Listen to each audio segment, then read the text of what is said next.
Nossa live já vai começar. Aproveite para curtir nossa página no Facebook, nos seguir no Instagram e no Twitter e se inscrever em nosso canal no YouTube. Não deixe de compartilhar essa live com seus amigos e de mandar as suas perguntas e dúvidas via mensagem. Muito obrigado pela sua audiência e aproveite.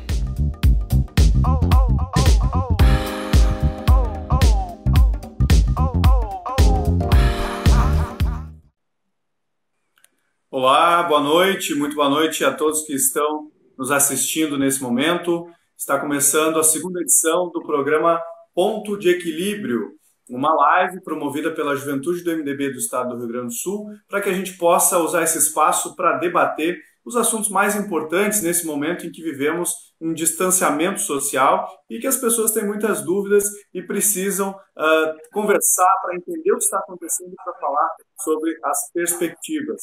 E hoje, aqui comigo, para conversar no Ponto de Equilíbrio, nós temos ele que é médico veterinário, ele foi presidente da Juventude do MDB do Estado do Rio Grande do Sul, foi presidente nacional da Juventude do MDB, é deputado estadual no segundo mandato e foi líder do governo Sartori na Assembleia Legislativa. Converso hoje com o nosso líder, deputado estadual Gabriel Souza. Seja muito bem-vindo, Gabriel.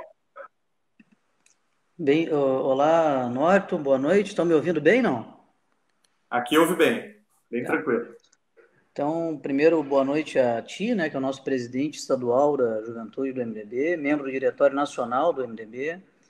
E em teu nome também a toda a juventude aí que está conectada, né? Eu fui presidente da juventude também aqui no nosso estado, no país, e o cargo mais importante que eu ocupei na minha vida política que foi ser presidente da juventude do PMDB de Tramandaí, né, que é a minha cidade, e uma cidade que eu não estou brincando, acho que foi muito importante mesmo, porque ali que foi uma grande escola, início da grande escola, né, que eu tive na juventude partidária, e isso foi, imagine só, com 15 anos de idade, portanto, tenho 36 hoje, faz 21 anos, né, que eu estou militando na juventude do MDB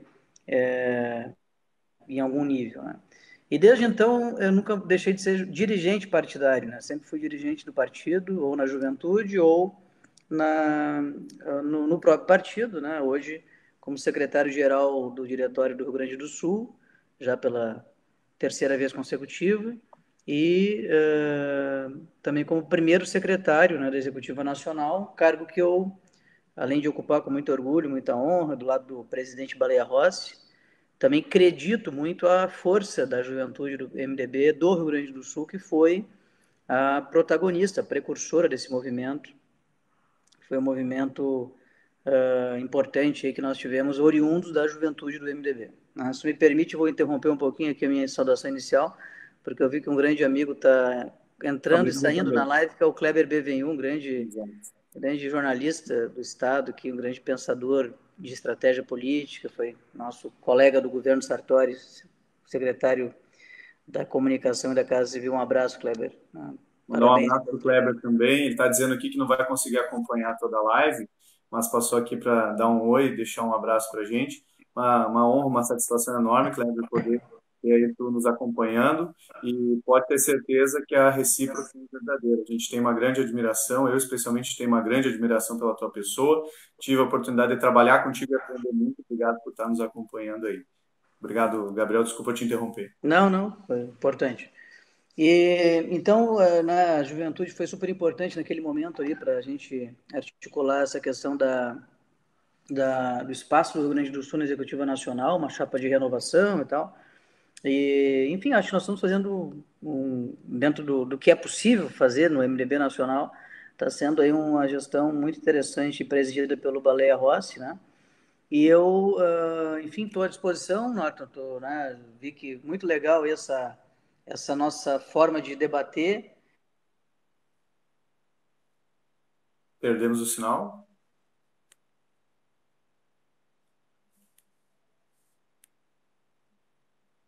Deputado, não consigo te enxergar nem te ouvir mais.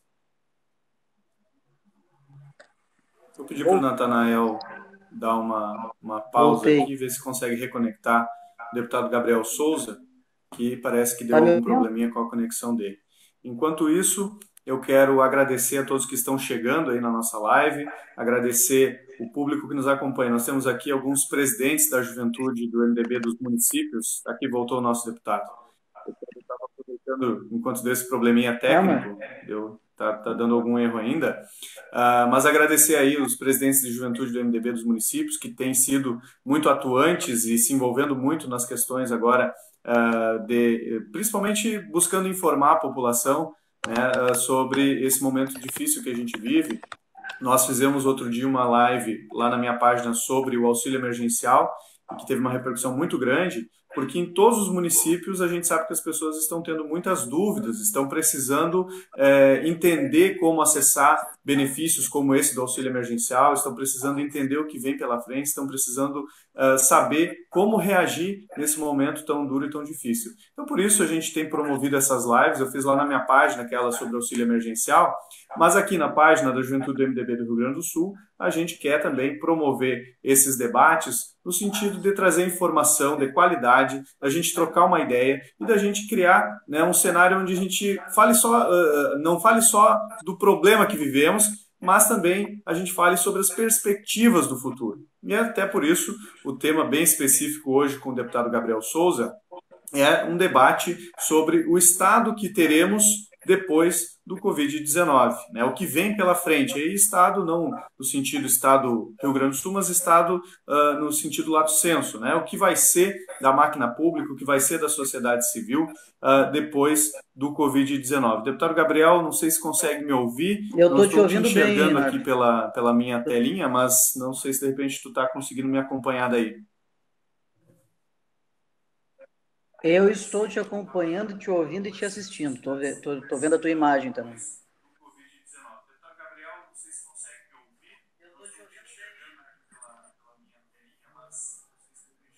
Tá, a gente está com um delay aqui que eu não estou conseguindo acompanhar o deputado no sistema da transmissão. Eu tive que enxergar aqui só pela telinha da reprodução do Facebook mesmo. Enquanto tentam resolver, eu vou já avançando. Então, eu falava agora há pouco, deputado, sobre o auxílio emergencial. E o auxílio emergencial nada mais é do que uma experiência em renda básica, né? Um assunto que não é novo, ele vem sendo discutido no mundo há algum tempo já. Tempo atrás, a Suíça teve um plebiscito sobre implantar ou não implantar a renda básica universal no país, em função da nova realidade da força de trabalho, das oportunidades de emprego. Estamos vivendo um novo momento e agora, por força do Covid-19, a gente enfrenta nessa situação que obriga o governo federal a colocar, né, esse programa no ar, que alcançou aí R$600, pelo menos R$600, para cada brasileiro que está em situação vulnerável no momento, que são aquelas pessoas, né, com renda muito baixa e que são auxiliadas pelo Bolsa Família, as pessoas que estão no CadÚnico, autônomos, informais. A partir dessa experiência, deputado, que a gente vive agora da renda básica, qual é a perspectiva que a gente tem para depois da crise do Covid-19, né, sobre os programas sociais, os programas de transferência de renda, o que pode vir a acontecer no futuro, especialmente com o Bolsa Família e também com possíveis novas formatações de renda básica? Tá bem. Eu estou primeiro te dizer que eu estou te vendo e te ouvindo bem na minha tela aqui, tá? De repente algum problema na tua parte aí desse aplicativo. Segundo, dizer para vocês que a maravilha de fazer debate nesse novo momento que nós estamos vivendo, que a gente pode ficar em casa, é que nesse horário, já 19 horas, depois de ter feito várias videoconferências no dia aqui, trabalhado bastante, eu já estou tomando um vinhozinho aqui, né? Então, isso só é possível nesse método aqui, nesse formato de debate aqui. Bom, então, agora vamos entrar num assunto que é o assunto tema aqui da nossa live. Primeiro, sobre essa questão da renda básica, né? Renda básica emergencial, eu não sei se você sabe, mas o Brasil tem uma lei federal desde 2004 que diz que o Brasil tem que pagar uma renda básica universal para todos os brasileiros, desde 2004. Nós estamos em 2020, fazem, portanto, 16 anos que a lei federal foi aprovada.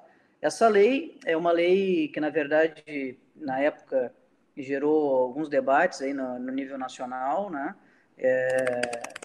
e é bem interessante ler a lei, porque estou buscando aqui o número dela para passar para vocês. Interessante que o Congresso Nacional aprovou uma lei, olha, percebam bem isso, né, em 2004, 16 anos atrás, dizendo o seguinte: todo brasileiro vai ganhar uma renda básica, que chama, o nome da lei lá está escrito assim, Renda Básica de Cidadania, né? Por que a renda básica de cidadania? Porque esse projeto ele é oriundo da Lei 10.835, 10.835, tá? É o número da lei federal desde 2004, portanto, o Lula era o presidente, sancionou a lei, o Congresso aprovou, o Bolsonaro votou a favor, inclusive, tá, para o conhecimento, que é o atual presidente da República, e essa lei ela é uma luta muito grande do ex-senador Eduardo Suplicy. O Suplicy, não sei se vocês sabem, muita gente ridiculariza o Suplicy e tal, pelo jeito dele, etc. O cara vai dar uma palestra, canta rap no meio da palestra, é o pai do Supla, o marido da Marta, né, ex-marido da Marta e tal. Então, muita gente não leva muito a sério o Suplicy, mas o Eduardo Suplicy é PhD em economia, né, professor de economia da Fundação Getúlio Vargas, né, um bom economista aí, na linha, naturalmente, que ele defende. E é muito interessante porque a renda básica, como eu te falei, ela, em que pese aprovada no Brasil, ela sempre foi tida como uma ilusão, uma utopia, uma coisa que nunca vai acontecer. Imagine só, todos os brasileiros, independente da sua renda, receber um dinheiro mensal fixo do Estado brasileiro, né? Mensal ou anual, enfim. Como é que isso vai funcionar, né? E outra coisa, ela é muito questionada, porque, veja, quer dizer, o cara milionário ganharia a renda básica e o mendigo, não, o sem-teto, ganharia a renda básica. Esse é o princípio da renda básica. Por isso que o nome é renda básica universal, ou seja, é pago para todo mundo. Ele tem alguns princípios que formam a renda básica. A primeira é a universalidade, portanto, pago para todo mundo. Segundo, a incondicionalidade, é incondicional, então o cidadão vai ganhar a renda e não precisa fazer nada em troca. Ele não precisa... Bolsa Família, por exemplo, tem que ter lá uma frequência, né, na matrícula dos teus filhos, sob pena de tu ter baixa no rendimento do Bolsa Família. Quer dizer, tu tem condições para receber o benefício. No caso da renda básica universal, como ela é concebida, ela é incondicional, então é o princípio da incondicionalidade. Ela é periódica, ela tem que acontecer sempre, a cada período de tempo pré-estabelecido, seja uma vez por mês, uma vez por ano, sabe lá como que o país vai querer definir. Nessa lei, a Lei 10.835, que é a lei brasileira, prevê um pagamento anual de uma renda básica, né? Então, seria anual aqui no nosso caso. Bom, aí tu tem ainda o princípio da individualidade, porque não interessa quantas pessoas moram na tua casa, cada uma delas vai ganhar uma renda básica, independente se tu tem 10 pessoas morando na casa ou se tu mora sozinho. É diferente também do Bolsa Família, dessa renda emergencial, né, porque enfim, ela não quer saber quantos tem na casa, né, quantos tem na família. Ela vai pagar uma renda mensal ou anual para cada um, né? Então, universalidade, individualidade, incondicionalidade e monetariedade. Por que monetariedade? Porque é em dinheiro, não é em serviços, em créditos, enfim, não dá para trocar por nada. Ela é em dinheiro, moeda corrente nacional, na tua conta. Essa é o princípio da renda básica. Eu tenho aqui um livro que eu queria, para quem gosta do assunto e quiser se informar melhor, eu acho que é a melhor obra hoje disponível aí na literatura mundial e está em português, né? É um filósofo belga, o autor principal, né? E esse livro aqui, ó, Renda Básica, é o Philippe von Parijs, que é esse senhor aqui, e o prefácio, como eu te falei, né, a gente não pode julgar o livro pela capa, né, o prefácio é do Suplicy. Sim. Mas é bem interessante o livro, tá? Eu acabei escrevendo um artigo agora para a função acadêmica que eu participo, vai ser publicado na revista da URI, de Santo Ângelo, da Universidade Regional Integrada de Santo Ângelo, e é um livro que fala bastante sobre esse negócio dos princípios, o que é renda básica, entender o que é renda básica, né? Então, veja bem, o que eu quero dizer, não quero falar sobre renda básica a live inteira aqui, mas basicamente é o seguinte, tu tens aí uma situação inédita no Brasil, né? Por quê? Porque, primeiro, é importante definir isso, né? No mundo, o mundo já se acostumou muito a viver crises do capitalismo, né? O capitalismo ele é um sistema cíclico, né? Então ele ascende, ele tem o auge, ele meio que forma um platô, né, lá no auge, né, que é quando tu tem pleno emprego, tu tem desenvolvimento econômico, tu tem crescimento da renda nacional, etc. E depois tu tem a queda e a depressão, né? Então é um ciclo, né? Vários teóricos já formularam teses sobre isso, também não vou cansá-los sobre essa questão, mas é bem nítido assim, que na história do capitalismo, o capitalismo tem ciclos, né? E tanto é verdade que os intervencionistas, né, o pessoal mais à esquerda, fala: nós temos que fazer políticas anticíclicas. O que é a política anticíclica? É para evitar que o capitalismo caia. Porque como o capitalismo ele vai ascendendo, e depois ele vai caindo, e vai ascendendo de novo, como se fosse uma montanha-russa, essa queda do capitalismo é que os esquerdistas dizem: o Estado tem que intervir numa chamada política anticíclica para não deixar cair e não deixar gerar crise econômica. Bom, então a crise econômica normal, que nós já vivemos várias, catastróficas, que gera desemprego, gera pobreza, gera queda no PIB, a última foi em 2015 e 2016, né? O governo Dilma caiu 8% do PIB brasileiro.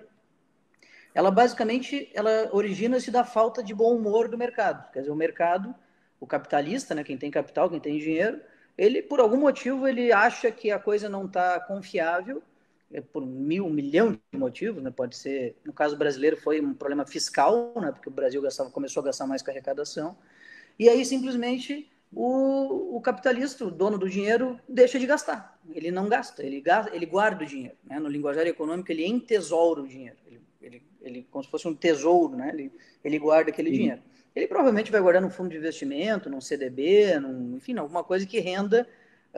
O deputado Edson Brum está mandando um abraço para o deputado também. Abraço, deputado. Muito obrigado. A Aline também, que é a esposa dele. Eu sou veterinário do cachorro deles lá, espero que esteja bem lá o nosso paciente.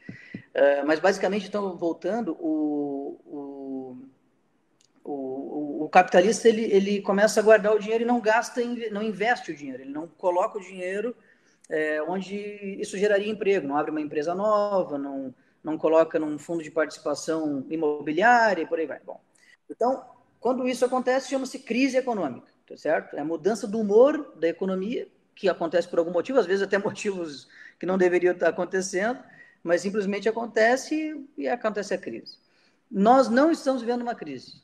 Nós não estamos vivendo uma crise, né? Eu até escrevi um texto esses dias, compartilhei na internet aí, está lá no meu Medium, né, que é aquele site de textos que eu recomendo até para o pessoal frequentar, porque é bem legal, que eu falei um pouco sobre o amanhã do vírus, né, e eu estava dizendo lá, não é crise, é diferente, tá? Porque a crise é a mudança de humor do mercado, que deixa de fazer circulação de dinheiro, de moeda na economia, mas o que nós estamos vivendo agora é simplesmente a ausência da atividade econômica, não há atividade econômica.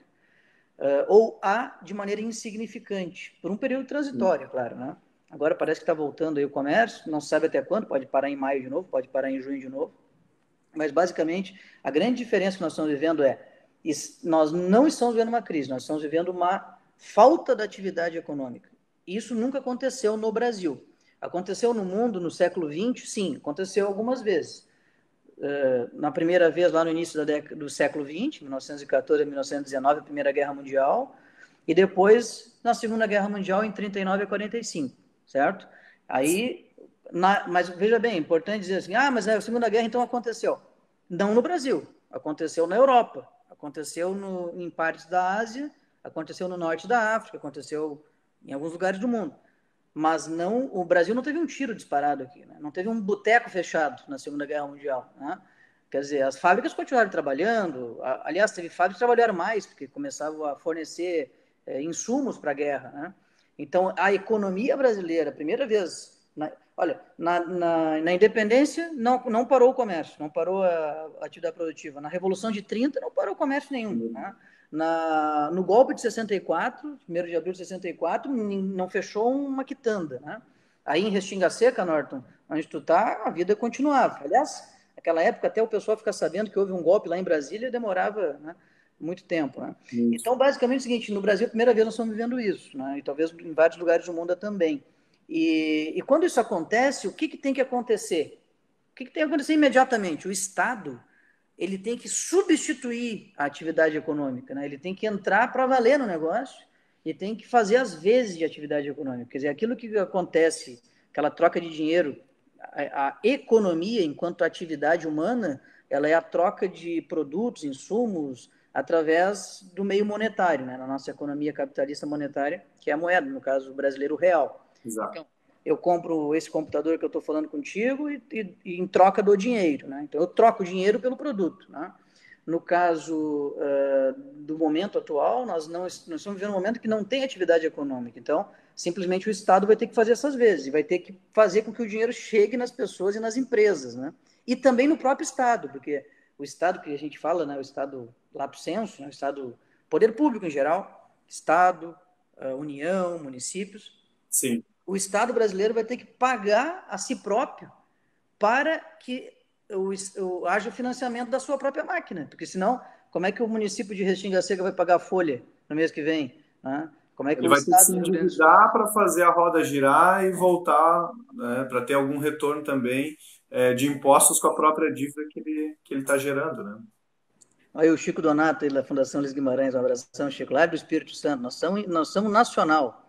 Ó, Abração, Chico. O Ringo, aí, ó, a Aline, esposa do Edson Bruno, tá dizendo que o Ringo, que é o nome do cachorro deles, aí tá indo bem, viu, no tratamento lá. Ah, tá bem, tá recuperando bem Tá mais. exagerando que é o melhor veterinário de Porto Alegre tramando aí, mas Se tem agradeço. alguém, se tem alguém desavisado nos assistindo agora, é importante saber também que o deputado Gabriel Souza é um ativista da causa animal. Ele tem uma das suas principais bandeiras de mandato a causa animal e é um grande líder reconhecido na área aí, por isso que o pessoal está brincando aí que o cachorrinho também é paciente dele, né, como médico veterinário. Deputado, como tu disseste, a gente está totalmente estranho, diferente. Eu dito muito aqui, falei na tribuna da Câmara algumas vezes também, que a nossa geração nunca viveu nada parecido com o que está acontecendo agora. Ou seja, nós não temos experiência com o que está acontecendo agora e ninguém tem certezas para compartilhar, nem na questão sanitária do Covid-19, né? Comparar lá com a H1N1 é totalmente diferente. Foi um estresse grande também, há 10, 11 anos atrás, mas não compara ao que está acontecendo agora com o coronavírus, né? E ao mesmo tempo também a gente não teve essa experiência, como tu disseste, de parar tudo, né? O comércio parar, a economia parar e a gente viver nessa incerteza, nessa falta de perspectivas. Então, por exemplo, uma das coisas que eu conversava aqui outro dia, nós temos aqui indústrias moveleiras, tá? Se o Brasil inteiro voltar a funcionar, essas indústrias vão continuar tendo problema. Por quê? Porque os principais clientes dessas indústrias moveleiras aqui são países da Europa. E a empresa está despachando os móveis no porto, aí o container chega lá na Europa e os clientes estão pedindo, por favor, me libera desse contrato, porque eu não sei se eu vou ter dinheiro para te pagar ou não tenho dinheiro para te pagar. Ou seja, é um ciclo mundial, uma cadeia global que vai interferir, né, na economia do Brasil, de todos os países do mundo, independente de qual país vai sair primeiro da crise sanitária. Então, que perspectivas que a gente tem para depois que os países superarem isso? Por exemplo, o Brasil está vivendo essa experiência agora de ter um governo com um ministro da Economia com uma filosofia mais liberal, né, que não tem apreço nenhum pelo intervencionismo do Estado na economia, mas que se obriga, nesse momento, a ter essa intervenção em função do momento de exceção que a gente vive na economia, né, que tem que fazer essa intervenção de ajudar as empresas, de ajudar o cidadão mais desamparado nesse momento. Que perspectiva que a gente tem, que perfil o governo vai provavelmente ter que adotar após essa pandemia e frente ao novo cenário econômico global, mundial, depois do coronavírus? Bom, aquela fala que nós estávamos conversando no início do vídeo, né, dizendo o seguinte, olha, é inédito, nunca aconteceu, não é a nossa geração. Não existe. Sim. Talvez assim, vamos pegar um exemplo de algo que aconteceu parecido no mundo e no Brasil também, que foi a gripe espanhola, né, que terminou lá em 1919, que foi o que acabou com a Primeira Guerra Mundial, na real, né, porque a Primeira Guerra Mundial era a guerra das trincheiras, os caras ficavam dentro de um buraco atirando, e a gripe espanhola teve uma alta proliferação, daí porque o nome é espanhola aqui no Brasil, no mundo tem outros nomes, né, porque a imprensa espanhola não parou de funcionar e mandava notícia para cá, e aí o pessoal pegou o nome de gripe espanhola. Não significa que tenha nascido na Espanha, né, a gripe, né? Mas basicamente é o seguinte, matou, agora me fugiu o nome do presidente da República eleito, Rodrigues Alves, não foi? Que morreu de gripe espanhola eleito presidente da República e não conseguiu tomar posse, né? Porque acabou morrendo, imagina, vitimou o presidente da República. Então, aquela época, aquela geração viu algo parecido, né? Sim. Talvez até pior, porque aquela época não tinha a ciência que tem hoje, né? E os meios que nós temos hoje. Bom, fora isso, ninguém mais viu, né? Então, eu estava falando, renda básica. Cara, se eu falasse para vocês aqui nessa live, 2 anos atrás, 6 meses atrás, assim, ó, pessoal, nós vamos ter renda básica no Brasil, vocês iam rir da minha cara. Porque não existia a mínima condição política, econômica, fiscal, não existia um consenso na sociedade que o Estado tinha que dar a grana para todo mundo, né?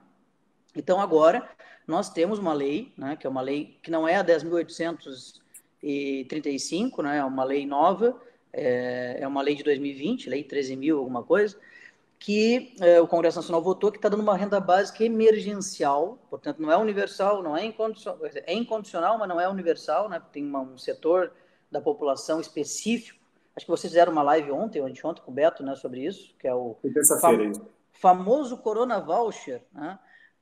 Que, na verdade, o que é o Corona Voucher? Na verdade, é uma renda básica para algum setor da população. É interessante diferir do Bolsa Família, como falei, porque esse setor não tem que comprovar renda, tem que comprovar falta de atividade econômica. Eu não sou empresário, não sou trabalhador formal, né? Então eu devo me encaixar. Provavelmente eu me encaixe no grupo que o governo quer ajudar. O governo não vai ter muita certeza se isso é mesmo, porque às vezes pode ser que o cidadão não está procurando emprego, não está desempregado, não tenha mudado nada para ele. Como?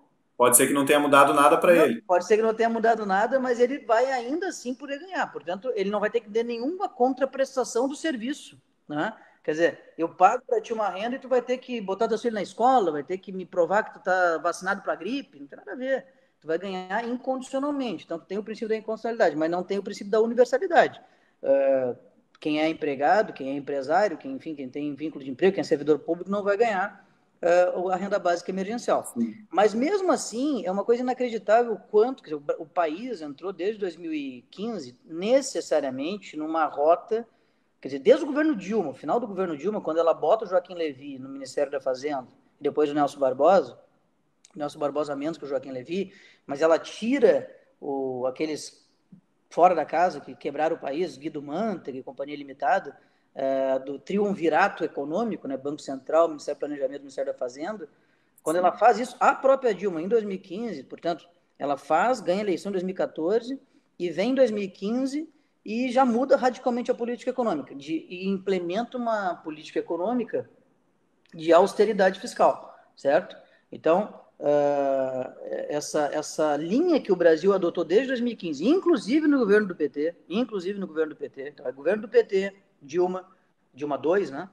Depois Temer, PMDB, depois Bolsonaro, que mantém o Guedes, Mansueto Almeida, que era da nossa equipe econômica lá do governo Temer, continua, aliás, um grande economista brasileiro, fiscalista, talvez o melhor fiscalista do Brasil, está lá secretário de Tesouro Nacional. E eu tenho um querido amigo que viajou comigo, inclusive, numa missão oficial que nós fizemos para o Japão, o Vladimir, que é secretário de Política Macroeconômica. Então, é uma equipe bacana, uma equipe econômica baseada na austeridade fiscal. Essa mesma equipe é a que está agora, nesse momento, inclusive muito contra a sua vontade, né? Nota-se tranquilamente pelas falas do ministro Guedes, fazendo intervenção na economia, né? Então, a pergunta que fica né, nesse processo todo, qual é o Estado que vai nascer disso? Né? Qual é o Estado que vai nascer disso? Isso é uma coisa que é uma grande pergunta de $1 milhão, né? Porque talvez ninguém saiba responder. Eu tenho um palpite, que na verdade ele é um palpite que pode ser concebido como 3 palpites em um. Né? Tu tem uma grande possibilidade de aumentar o autoritarismo, certo? Tu tem Sim. um risco à democracia muito grande, que tu tens que cuidar, porque neste momento que o Estado vira leviatânico, né? Leviatânico do Thomas Hobbes, lá que disse, olha, o homem precisa ter uma entidade, né, leviatânica, Leviatã é um monstro mítico aí da mitologia grega, e dizia que o Leviatã, aspas, né, o Estado, né, que ele chamou de Leviatã, tinha que controlar o homem, né? Ou seja, controlar o homem porque o homem no estado natural, o estado da natureza, ou seja, sem o Estado como nós concebemos o poder público, sem as regras, a Constituição, as legislações, ele simplesmente vai criar, nesse estado de natureza, uma barbárie completa, porque a liberdade de um vai atingir a liberdade de outro. Então, como ninguém sabe onde é que termina a sua liberdade, o estado de natureza geraria uma barbárie completa. Aí o Hobbes diz o seguinte: nós precisamos ter uma entidade regulando esse troço todo. Espera lá só um pouquinho, tem que ter regras, né? E aí, quem é que vai fazer isso? Vai fazer o Estado, né? O Estado, ele, na verdade, na tese hobbiana, né, ele diz o seguinte, que o Estado é a junção de todos os homens, né? Isso é o Leviatã. O que é o Estado? O Estado é uma ficção jurídica. Cá para nós, vocês já pararam para pensar que o Estado não é nada, né? O Estado, ele nada mais é do que um CNPJ, um conjunto de regras positivadas no papel, pois não? Um grande acordo. Ele é um contrato social, exatamente, né? Então, é um contrato social, né? Quando a minha filha de 2 anos e meio nasceu em 2017, ela nasce dentro desse contrato social. Ela não assinou nenhum papel, ela não topou, ela não concordou, ninguém explicou para ela, mas ela já nasce no contexto do contrato social que foi criado entre os homens. Então, eu diria que o Estado é a maior invenção da humanidade, né? Não existe coisa mais fantástica no mundo que o Estado, porque qualquer ser humano no mundo, ele é governado por algum Estado, bem ou mal, né, de maneira autoritária muitas vezes, outras vezes liberal, democrática, mas ele é governado por um Estado. Então, se é verdade que o Estado é a junção, a união de todos os indivíduos daquele local, então, quando os indivíduos mudam, o Estado muda também, né? Então, quando muda a sociedade, vai mudar o Estado, mudará o Estado, né? Uma consequência natural. É uma consequência natural, porque o comportamento das pessoas, esse debate que nós estamos fazendo hoje, provavelmente seria no auditório do MDB do Rio Grande do Sul, né? Com 30, 40, 50 pessoas nos assistindo, e nós estamos fazendo agora ao vivo no Facebook. Claro que nós poderíamos fazer antes da pandemia, mas o comportamento está mudando, né? Então, vai mudar o Estado também. Tu está dizendo, o deputado Edson Brum comentou aqui na nossa live, o mundo era um antes da pandemia e será outro após. O que estamos fazendo nesta live é o novo começo. Muitas coisas serão de maneira remota. E o Chico Donato vem na mesma ideia. Elisiane também está falando ali, um abraço para Elisiane. Elisiane da Silva está falando. A Elisiane, nossa amiga da Unila Salle. Um abração para a Elisiane, que está sempre nos acompanhando e nos apoiando. E aí vem o nosso amigo aqui, o Rodrigo Cisnandes, famoso Jacuizinho. Um abraço para o Jacuizinho também. O Jacuizinho é presidente hoje da Fundação Família Previdência, né? E toca aí uma grande instituição que tem como responsabilidade as vidas das pessoas. E ele trouxe aqui uma frase, né? Ele fala aqui da nova matriz econômica e tal, e ele pergunta, o Estado necessário ficará maior? Porque a gente tem um debate antigo, né? Especialmente aí no governo Sartori, que foi um dos líderes que encabeçou muito esse processo, porque até ali a gente chegar na eleição de 2014, né, a gente tinha um governo do Tarso Genro que tinha esse conceito de que o Estado tem que se endividar para financiar a sua própria economia. Tarso sempre defendeu isso de maneira muito aberta. E um Estado gigantesco, um Estado inchado. Ao invés de diminuir os braços do Estado para prestar melhores serviços naquilo que é essencial, o conceito até então era de ampliar o tamanho do Estado, uma filosofia defendida pelo governo do PT. E aí, quando entra o governo Sartori, a gente evita uma discussão de Estado máximo, Estado mínimo, e começa a discutir, fazer as pessoas refletirem sobre Estado necessário. É um Estado que as pessoas precisam que exista, né, nesse conceito do contrato social, um conceito já, né, bastante debatido e atravessa muitas gerações esse conceito. Então, no contrato social que nós temos, qual é o tamanho que esse Estado precisa ter para atender saúde, segurança, educação, de forma que tenha qualidade, de forma que alcance a todos, e sem a gente também deixar de considerar que, por exemplo, o Rio Grande do Sul vinha e vem numa crise aí de 45 anos que gasta mais do que arrecada. O Estado necessário que a gente discute vai mudar completamente a figura, ele vai ser maior, vai ser menor, a gente vai ter que repensar o contrato social? Eu acho o seguinte, eu estava te falando dos meus palpites ali na fala anterior, né? Um perigo é a questão da democracia. A democracia tem que ser cuidada, porque tu viu que lá na China, principalmente, está tendo um controle muito rígido aí do cidadão, tá? Então tem que cuidar, né? Eu não sei até onde isso vai, mas estou bem preocupado, bem assustado com isso, porque os caras conseguem nos monitorar hoje. Bom, não é segredo e não é novidade, né? Impressionante como, enfim, o Google consegue saber o que eu quero, um negócio inacreditável. E faz tempo isso está acontecendo, não é de agora. Então, acho que agora o governo está começando a mostrar que tem condições de usar essas tecnologias. Então, isso é uma coisa que tem que dar uma observada. Mas eu vou entrar no teu ponto, tá? Veja bem. Então, hoje o Estado ele está ineditamente atuando num cenário em que ele nunca pensou em atuar, pelo menos não nos últimos 5 anos aqui no Brasil. Né? Quer dizer, chegar a subsidiar a economia, fazer um orçamento de guerra, endividar ainda mais, né, o país. O Mansueto, essa semana, lançou uma nota técnica do Tesouro Nacional dizendo que está com dificuldade de vender títulos no mercado, né? Então, é uma coisa interessante. Quanto que o Estado está mudando agora. Mas veja, este momento é um momento extraordinário, inédito. Portanto, não é o momento, não necessariamente será isto que o Estado vai fazer no pós-Covid-19, no pós-coronavírus, né? No pós-pandemia. Porque, primeiro que nós vamos ter uma ressaca fiscal gigantesca. Nós vamos ter um aumento da dívida pública, né? O Meirelles ainda ontem, na webconferência que fez conosco, do MDB Nacional, usou o exemplo do balde. Né? Imagine um balde cheio de água, isso seria uma economia normal com a água é a moeda, né? Tem moeda circulando na economia, então tem bastante água. E eu boto uma mangueira no balde, eu boto mais moeda no balde. O balde transborda da inflação. Né? Tem muita moeda no mercado, a inflação.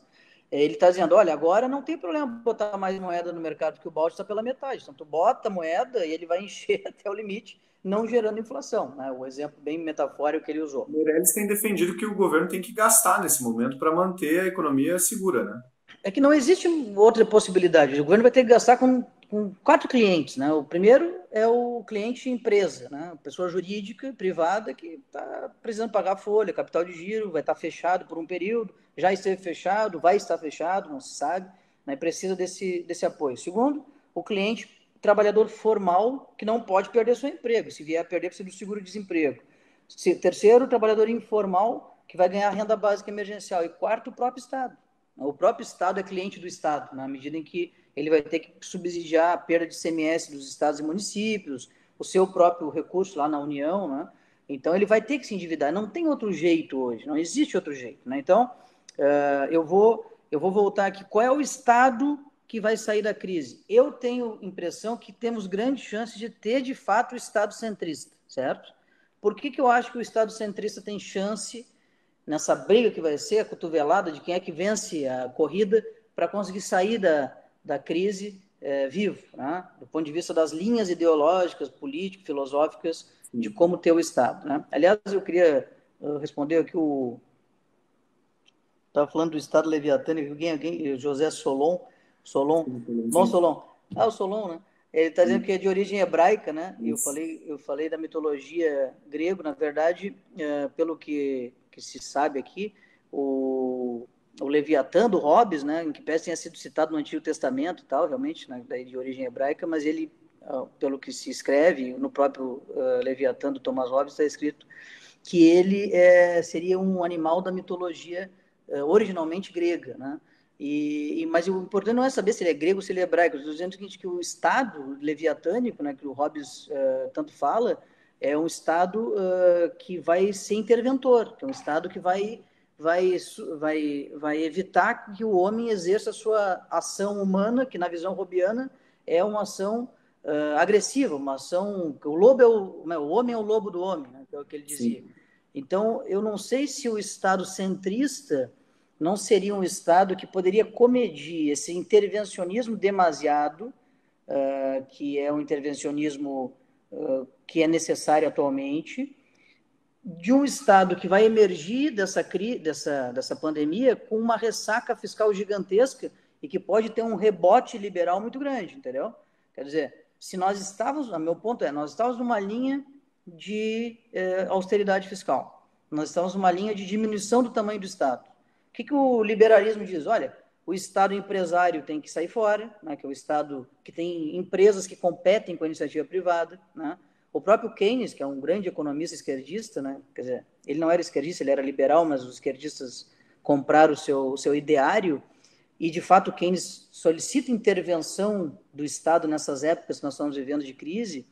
O Keynes diz o seguinte: o Estado não tem que fazer melhor o que a iniciativa privada já faz. O Estado tem que fazer aquilo que a iniciativa privada não faz. Né? Então, isso que o Keynes dizia. E, dentro disso, o liberalismo praticado, pelo menos nos últimos anos, pelo menos teorizava o seguinte: olha, quando eu tenho uma empresa, aqui no Rio Grande do Sul, uma CE da vida, que ela vai disputar vai fazer uma atividade a qual não é necessária a presença do Estado, porque a iniciativa privada faz, o Estado sai. Mas onde o Estado tem que estar, porque a iniciativa privada não estará, o Estado entra. Então, perceba o seguinte, a oportunidade que nós temos nesta linha liberal centrista, né, de que, primeiro, liberal não só na questão da intervenção do Estado na economia e não só na questão econômica. Por quê? Porque eu quero um liberalismo do ponto de vista de direitos civis, então um liberalismo progressista, certo? Ou seja, eu quero um liberalismo do ponto de vista do Estado não tolir a ação humana quando ela não infringe a liberdade de outro. Então, isso já é um ponto bem importante.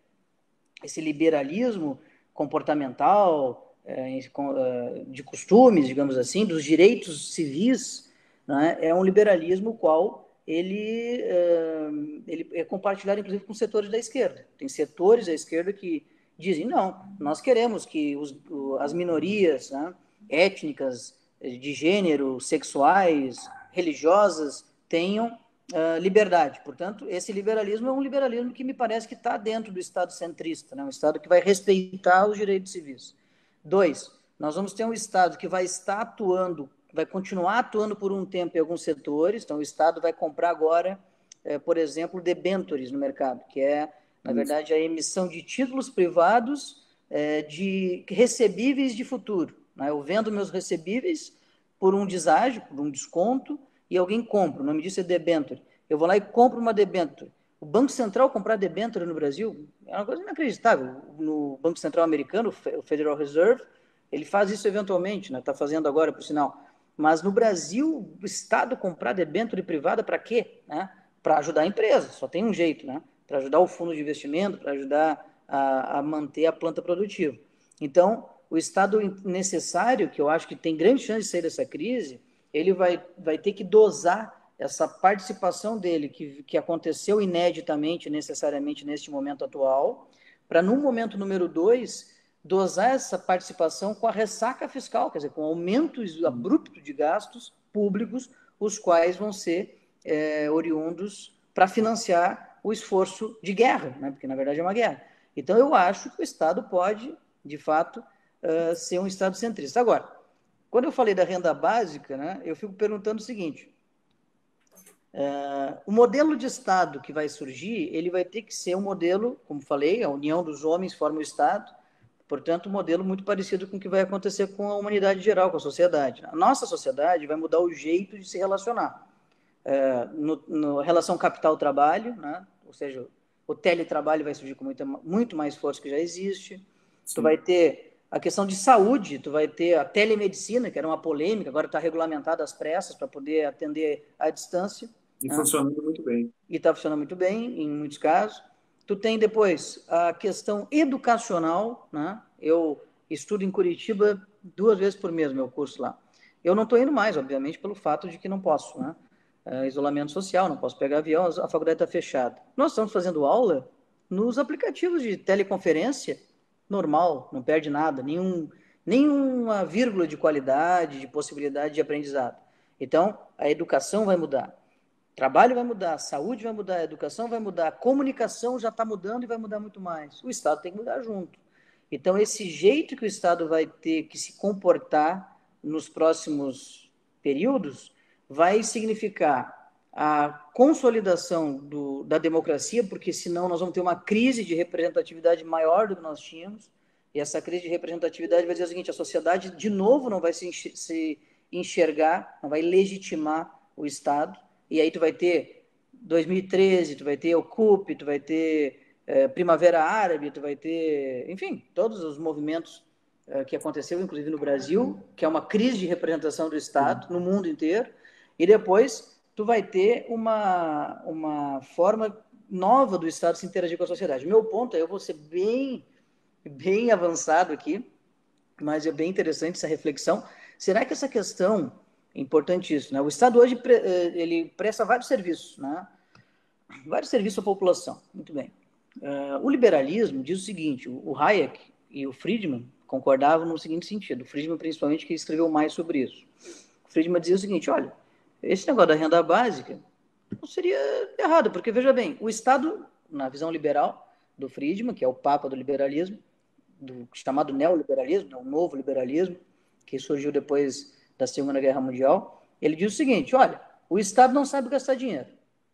O Estado não sabe gastar dinheiro. Então, por que o Estado não arrecada esse dinheiro e dá para as pessoas de volta?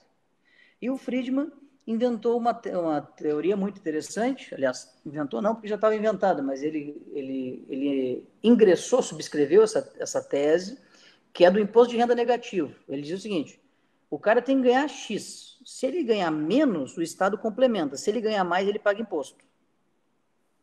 Então, uma renda, vamos supor que nós vamos convencionar aqui no Brasil, supomos que cada indivíduo não pode ganhar menos que R$ 1.500. Aquele que ganhar menos que R$ 1.500, o Estado vai lá e complementa. Aquele que ganhar mais, ele vai começar a pagar imposto sobre a renda progressivamente. É claro que quem ganha bem mais vai pagar bem mais do que ganha bem menos. Isso seria o imposto de renda negativo do Friedman. Então, eu não sei se cabe ainda espaço no futuro para o Estado estar envolvido em tantos serviços.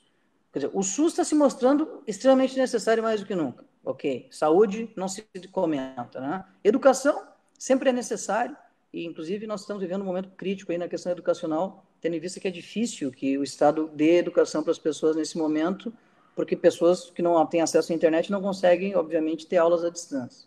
Sim. Depois, tu tem a questão da segurança, que é uma questão, olha, nevrálgica, importante, só o Estado pode ter o monopólio da violência, né? O monopólio da coerção, né?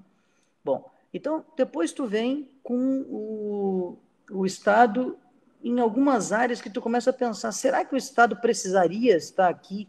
Será que não seria melhor, então, tu ter um Estado que arrecadasse os tributos de maneira preferencialmente progressiva, ou seja, quem tem mais paga mais, e o Estado simplesmente seria um redistribuidor, uma máquina de dinheiro, onde esse dinheiro arrecadado seria redistribuído para as pessoas numa renda básica universal, onde todo mundo pega o dinheiro e faz o que bem entende, na medida em que tu tem outros elementos que vão surgir com mais força ainda agora, que é oriundo dessa nova fase do capitalismo, principalmente no que tange à quarta revolução industrial. Tu tem uma diminuição das vagas de trabalho, extinções de profissões novamente, né?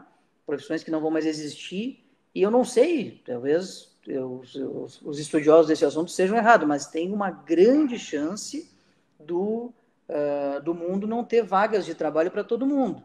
Então, quer dizer, esse mundo que vai mudar completamente, radicalmente depois da pandemia, pode emergir, quer dizer, tu dorme com o teu emprego existente e tu acorda sem o teu emprego, porque as pessoas mudaram o comportamento. E o teu serviço que tu prestava já não vale mais tanto assim. Então, nesse novo mundo. Então, eu quero dizer o seguinte, que o Estado vai ter que começar a se remodelar. Eu estou aqui teorizando e filosofando um pouco. Mas vamos só dar um exemplo disso que tu falou, para as pessoas, de repente, conseguirem visualizar melhor. Até porque essa é uma discussão que, antes da pandemia, ela já tinha muita força. E agora ela certamente vai ganhar muito mais atenção. Um exemplo prático disso, né?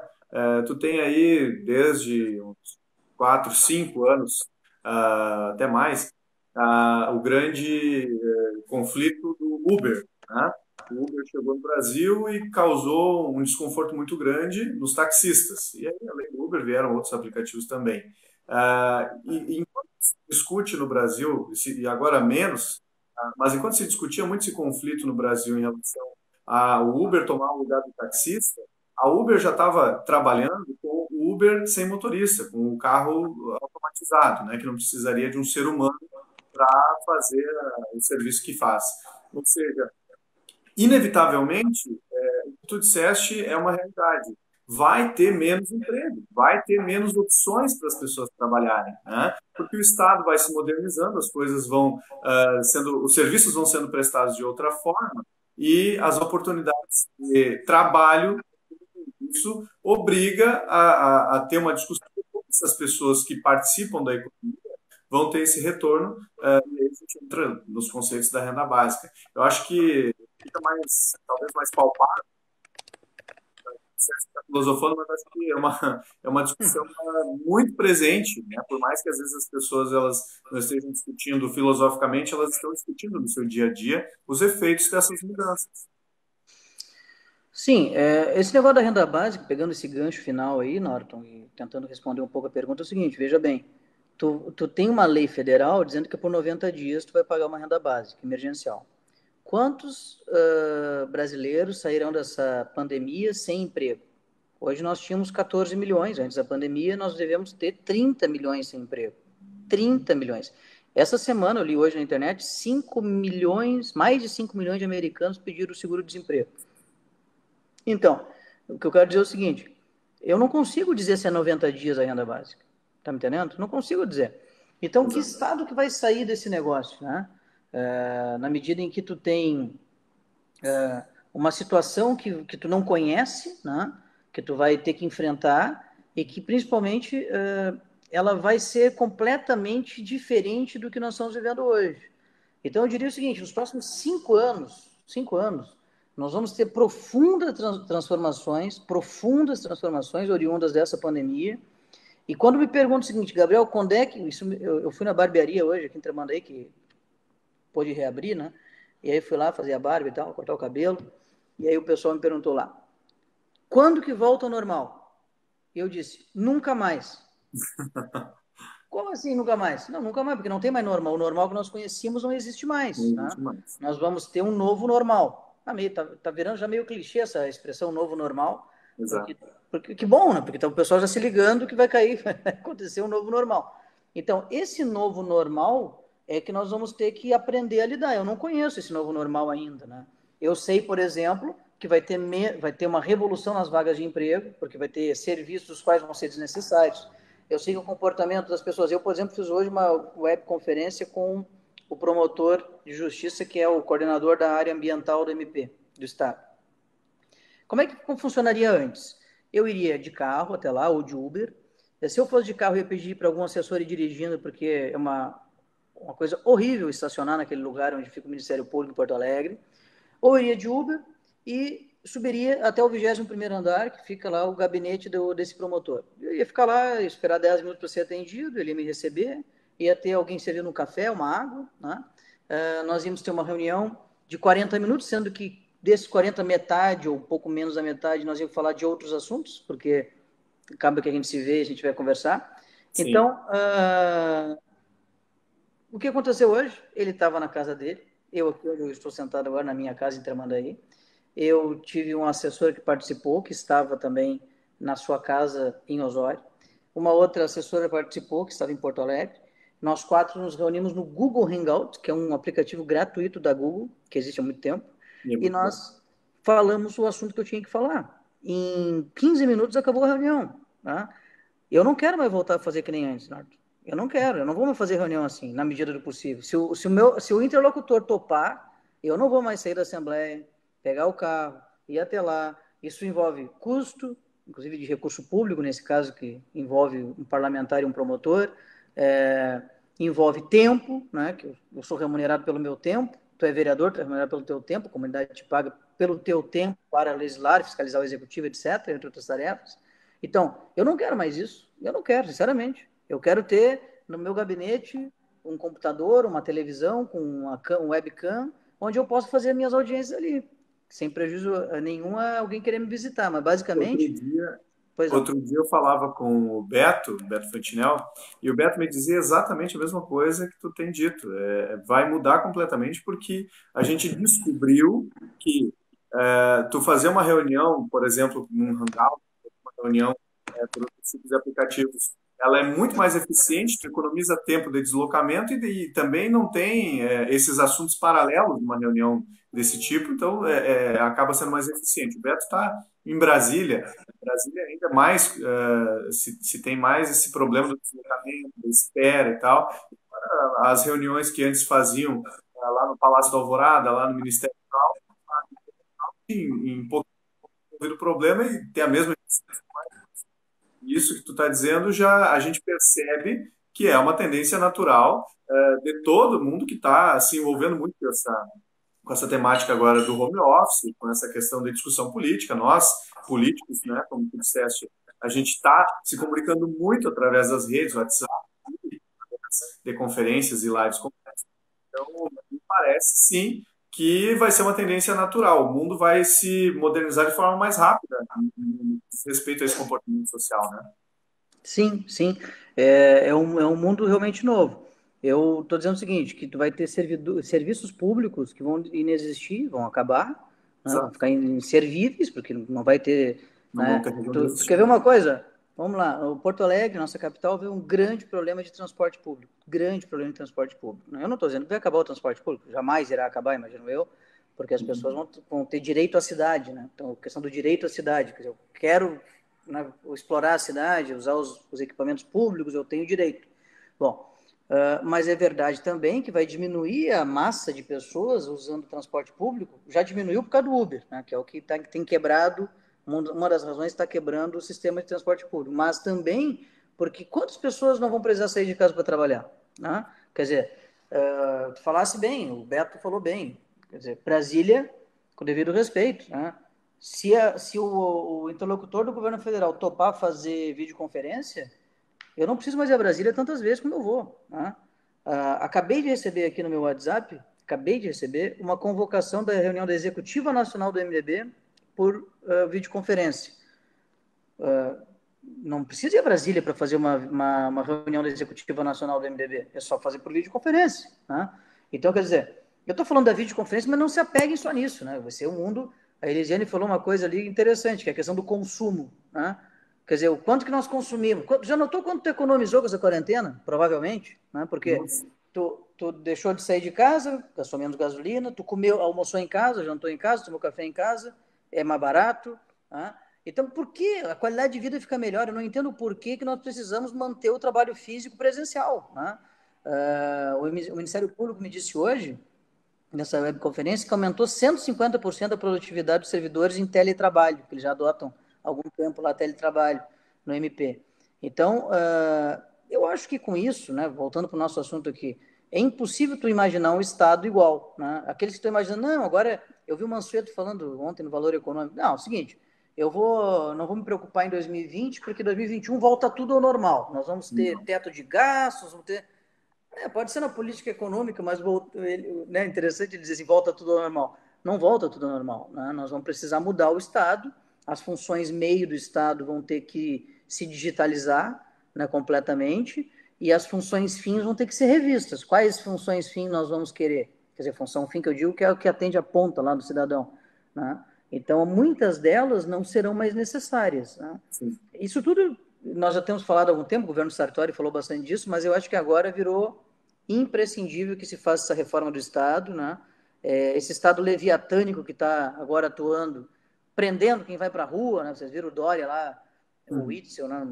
Não sei qual dos dois aí, o Bolsonaro vive criticando, prendendo quem vai para a rua, lá no mundo inteiro está tendo exemplos assim, esse Estado leviatânico e tal, nós vamos ter que controlar esse Estado leviatânico, sob pena de o autoritarismo se aflorar, e retrair essa intervenção do Estado, a tal ponto que eu acho que nós vamos retrair ela no nível de um Estado que a gente chama de Estado necessário, de Estado centrista.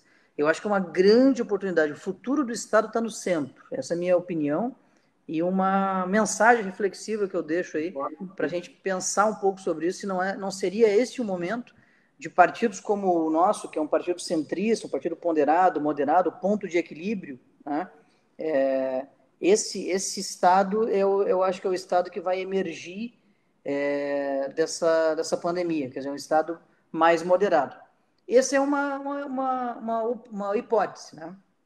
um palpite, daqueles 3 palpites que eu disse. O outro palpite é o Estado autoritário, quer dizer, o Estado leviatânico continuar a gostar da brincadeira, tá me entendendo? E, opa, peraí, então se eu posso ficar controlando as massas de calor das pessoas, eu posso utilizar a tecnologia para saber o que a pessoa está pensando, eu posso prender, às vezes, se ela vai para a rua quando eu não permito, eu posso mandar fechar o comércio. Em algum lugar do mundo alguém deve estar pensando, eu vou querer continuar fazendo isso. Então, esse autoritarismo que sai... Hoje o Trump falou, eu vou fechar o Congresso americano. O Trump falou, presidente dos Estados Unidos da América, o país mais liberal do mundo, né? Ele disse hoje que fecharia o Congresso porque o Senado não vota, que os democratas têm maioria, o Senado não vota as indicações dos seus indicados para alguns cargos públicos, né? Muito obrigado. Que esposa, olha só. Está sendo bem assessorado aí. Então, eu fico muito preocupado com essa hipótese, né? Que essa hipótese do autoritarismo. E tu tem uma hipótese, que é uma hipótese mais centrista, né? Uma hipótese mais centrista, e tu tem um sonho numa noite de verão, que daí eu digo que é a terceira hipótese, que é a mais improvável para mim, que é a continuidade do Estado intervencionista do ponto de vista da economia, que seria o Estado da esquerda, né? Então, eu estou falando aqui do Leviatã de direitos civis, que seria uma autocracia, um autoritarismo, né, contra os direitos civis, restringindo os direitos civis, as liberdades humanas. E estou falando na outra ponta de um Leviatã intervencionista na economia demais. Né? Quer dizer, eu vou continuar botando crédito subsidiado, eu vou continuar gastando mais que arrecadação, eu vou continuar pagando a renda básica para todo mundo ao mesmo tempo. Olha, eu acho que eu vou continuar com serviços públicos, entende o que eu quero dizer? Então, essas 3 hipóteses aqui que estão sobre a mesa, pois não? Então, também não vai ter perna para isso, né? A gente tem que ter essa consciência de que o que a gente conhecia não existe mais, o Estado vai se remodelar, mas concordo contigo que esse sonho de uma noite de verão não é provável que seja para aí que a gente vai caminhar. E ainda, já que a gente está falando disso, voltando um pouquinho na questão ali dos problemas econômicos que a gente já está começando a enxergar, o nosso amigo, teu grande parceiro, o Romi, ele pergunta assim, o que nós devemos ter mais medo no pós-pandemia, a volta da situação nos níveis lá dos anos 80, ou uma recessão prolongada que pode acontecer? Eu não acredito em inflação porque tu vai ter a volta do consumo. É importante, antes de responder essa pergunta, contextualizar a explicação do Meirelles de ontem, tá? Sim. O Meirelles diz o seguinte, como é que funciona? Os economistas chamam a retomada em V. Cai, opa, minha mão tá para cá, cai e volta, certo? Então, é a retomada em V, cai e volta, certo? Volta rápido. Tem a retomada em L, que é cai e fica um L, certo? Então, cai e fica um L. Quer dizer, o que ele quer dizer? Que a economia faz recessão e continua na recessão, para depois, lá na frente, subir. A retomada em V cai abruptamente e volta abruptamente. Como é que volta abruptamente? Volta abruptamente se nós mantiver ativa a planta produtiva do país, as empresas, as indústrias, o comércio, que não quebre todo mundo, que é um grande problema, porque eu sou microempresário, tá? Então, a microempresa brasileira, ela não tem caixa. Quer dizer, o microempresário, ele vende o almoço para pagar a janta, né? Quer dizer, ele não tem dinheiro guardado. Ele não tem aquilo que chama lá, que é o capital necessário para atingir o ponto de equilíbrio, que seria o suficiente, tu teria que ter o dinheiro para fazer um investimento para abrir a tua empresa e mais o dinheiro equivalente a ficar 1 ano e meio, ou 1 ano, depende do ponto de equilíbrio, sobrevivendo sem pegar dinheiro na empresa. Isso não existe. O cara abre a quitanda, o cara abre o cachorro-quente, o cara abre a loja de roupa, entrou dinheiro, tira. Claro. Entrou dinheiro, tira. Né? Então, esse é a empresa para o empresário brasileiro. Né? Então, esse é um problema. Né? Quer dizer, se o Estado não subir... Outra coisa, o crédito que está sendo oferecido não está chegando na empresa ainda. Né? Outra coisa, tu tem o problema do spread de risco. Por que o juro subiu ou o juro não cai? Com a Selic a 3,75. Porque o spread de risco é o custo de quanto que o banco calcula o custo baseado no risco que tem de tu não pagar o empréstimo que ele está te dando. Ou seja, nessa pandemia aí, o Gabriel, eu vou emprestar para ele R$ 1.000 e é muito provável que ele não me pague. Então eu vou cobrar um juro muito alto. E eu não consigo acessar o crédito. Ou eu não pago mesmo, porque o juro está muito alto. Quem é que tem que subsidiar esse spread de risco? O governo, né? O Banco Central tem que entrar na jogada, né? A União tem que entrar na jogada. E esse spread de risco é que está muito alto no Brasil, porque o risco está alto mesmo, né? Então, se tu não acertar essas coisas, que o Guedes acho que está meio atrapalhado ainda com isso, está brigando na política, no Congresso Nacional, no PLP 149, que é aquele projeto que ressarce o ICMS dos estados e municípios, ISS também. Se o governo federal não entrar pesado na jogada agora acertadamente para subsidiar esse crédito, tu vai ter uma planta produtiva quebrada, vai estar com uma asa quebrada ou duas. E aí tu não consegue alçar voo de novo, porque quando parar a pandemia, não tenha dúvida que tu vai ter um efeito rebote, né? Tu vai ter uma demanda represada. E aí essa demanda represada vem com muita força. Mas a partir do momento que tu tiver com a tua planta produtiva intacta, ou pelo menos de pé, né? Intacta nunca vai estar, mas de pé. Então, o Romi pergunta, nós vamos ter inflação, mega inflação, ou nós vamos ter uma recessão? Eu jogo naquilo que eu diferi no primeira fala, ou segunda fala que eu fiz aqui na live. Quer dizer, nós não estamos vendo uma crise econômica hoje, nós estamos vendo a falta da atividade econômica, que é diferente. Mas depois que voltar a atividade econômica, nós vamos ver por um período uma crise econômica, né? Que é o desemprego alto, né? E aí, de novo, tu vê como é interessante esse debate, porque daí, de novo, nós voltamos para aquela questão. O que o Estado vai fazer com esses caras desempregados? Os novos desempregados? Ele vai deixar desempregado, vai dar aí oportunidade para eles buscar emprego onde não há, porque ou o emprego foi extinto, ou a empresa não existe mais, a empresa que empregava ele. Ou o Estado vai continuar pagando uma renda básica e vai ter que retrair os seus serviços essenciais de outros lados, gerando aí talvez um Estado que eu chamo de necessário, entende? Então é bem interessante. Tem aqui, a gente já está aí com um pouquinho mais de uma hora de live. Tem umas 3 perguntas aqui que eu acho que são bem interessantes e que as pessoas estão curiosas, né? Por exemplo, o Paulo Rogério Kerber, que é lá do Alegrete, está perguntando qual a expectativa sobre a data das eleições. Isso é uma preocupação entre o meio político e que a sociedade também tem que ter atenção com isso, porque tem muitas teorias aí de empurrar a eleição para dezembro, ou espichar os mandatos até 2021 ou até 2022, ou não muda nada. Qual a tua expectativa? Tu está mais em contato com os deputados federais, senadores? O que vem pela frente? A tendência é ser este ano, em novembro ou em dezembro. É o que eu sei, que eu ouvi ontem, a live de ontem, a webconferência de ontem com o Meirelles, foi com a bancada federal de senadores e deputados federais do MDB. Então estavam lá o Eduardo Braga, enfim, os caras aí que são players importantes no Congresso, e eles falaram isso, é dezembro ou novembro, né? Não se pretende mandar para 2022. Então, em tese, nós vamos ter eleições esse ano. Por que a Justiça Eleitoral está dizendo não é verdade? Porque a Justiça Eleitoral segue a lei diz que é outubro. É o que está vigente agora. Se tu quiser mudar a lei, vai mudar a data, né? Mas quem muda a lei é o Congresso Nacional. Até porque depende de uma PEC, né? Tem que o Jacuizinho está falando em retomada em U. O Jacuizinho está entendendo de economia, viu, Tia? O Jacuizinho está especialista agora. Viu? Mas é isso aí mesmo. A retomada em L ou em U, né, Jacuizinho, que tu está falando, eu falei L, né? Mas é basicamente a retomada em U, né? Que formaria uma barra para baixo, que cai a economia, mantém embaixo e depois sobe, né? Formando um U, então, né? E tu tem a retomada em V, né? Que é aquela retomada que é rápida, né? Que não mantém a queda, ele sobe imediatamente, que é o que o FMI diz que pode acontecer em muitos lugares do mundo. Sim. A Elisiane está perguntando, o Edson está perguntando, então tu coordena aí. O deputado Edson está perguntando também uma questão interessante que já vinha sendo falada.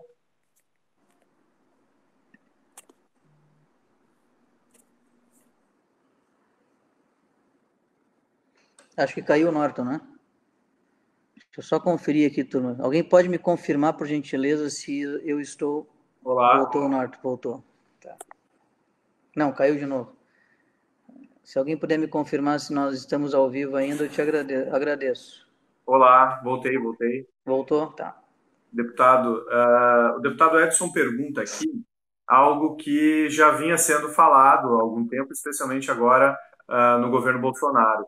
A estabilidade do servidor público deverá cair? Essa pergunta do Edson é bem importante, porque veja bem, que Estado nós vamos querer? Qual é o Estado que a sociedade vai querer conceber? Qual é o Estado que vai ser legitimado pela sociedade? O Estado que vai ter as mesmas regras do serviço público atual, com estabilidade para todos, ou um Estado que vai manter a estabilidade para aquelas carreiras de Estado e carreiras de fiscalização do Estado. Quer dizer, o fiscal ambiental, o fiscal tributário, o policial, o promotor, o juiz, são pessoas que têm carreiras as quais suas funções são importantes de manter uma estabilidade, sob pena de, eventualmente, num regime autocrático, sofrerem a força do governante por, eventualmente, contrariar seus interesses. Então, essas carreiras, para mim, está claro que, em qualquer hipótese de Estado, nós teremos essas carreiras com a sua estabilidade mantida e garantida. Mas daí eu pergunto o seguinte, nós estamos falando de um Estado disruptivo, uma sociedade que vem disruptiva, de um Estado que vai ter uma sociedade no teletrabalho, que vai ter uma sociedade cheia de novas carreiras e de novas profissões e de profissões extintas. Esse Estado vai precisar da secretária, do balconista, do porteiro, do motorista de carro oficial, do telefonista. Esses caras precisam ter estabilidade nesse novo momento, nesse novo Estado, nessa nova sociedade. Por quê? Né? Então, como é que tu faz para diminuir as áreas meio do Estado e manter as áreas fins realmente importantes, quando, na verdade, tu mantém as regras do Estado antigo? Vamos começar a chamar, eu depois vou te compartilhar aqui um texto que eu escrevi, o Estado 2.0. O Estado, não é o novo Estado, porque o novo Estado eu vou acabar concorrendo com Getúlio, né, que é o Estado novo. Né? Uhum. Mas, basicamente, assim, o Estado 2.0, para dar um pouco de entendimento da digitalização necessária do Estado, né? Dos processos digitalizados e informatizados que o Estado tem que ter. Será que essas carreiras, por mais importantes que sejam, elas precisam ter estabilidade? Ah, mas o gestor vai fazer o quê? O que o gestor vai fazer com essas pessoas? Vai transferir elas de lugar. Bom, mas isso não significa que precisa ter estabilidade. Vai demitir elas. Bom, tu pode ter uma regra de contratos temporários no Estado, com processos seletivos e com garantia. Eu preciso do teu trabalho por 12 meses. Eu preciso do teu trabalho por, 24 meses. Eu preciso ter concursado exatamente em áreas as quais não são as áreas onde as carreiras exercem funções onde, de fato, não pode se haver qualquer tipo de interferência política, econômica, seja qual for, religiosa, sei lá o quê, que possa interferir e atrapalhar aquela função estatal? Eu acho que não. E eu acho que nós vamos ter que rever carreiras, nós vamos ter que fazer uma profunda reavaliação das carreiras, né? Porque vai ter, como falei, órgãos e serviços que vão ser extintos, ou por ação do parlamento, do governo, da política, ou por ação da sociedade, porque a sociedade não vai usar mais. Né? A sociedade não vai usar mais, né?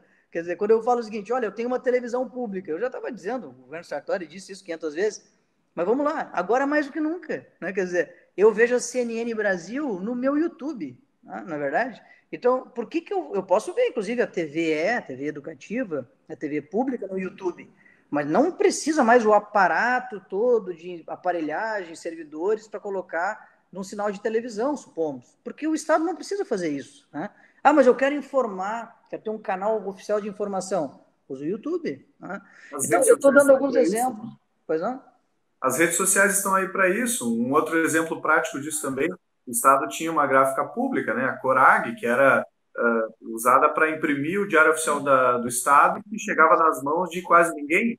e agora é totalmente em PDF, online, o cidadão que quiser acessa ele a qualquer momento, de uma forma muito mais democrática do que mantendo uma estrutura de gráfica pública. Sim, sim. A Corag era o exemplo mais esdrúxulo, né? O Estado tem uma gráfica, né? Eu estou na primeira secretaria da Assembleia Legislativa, a Assembleia está trabalhando velozmente, né? Agilmente, para acabar com papel. Não tem mais por que ter Sim. papel. Eu sou um cara que não uso mais papel, né?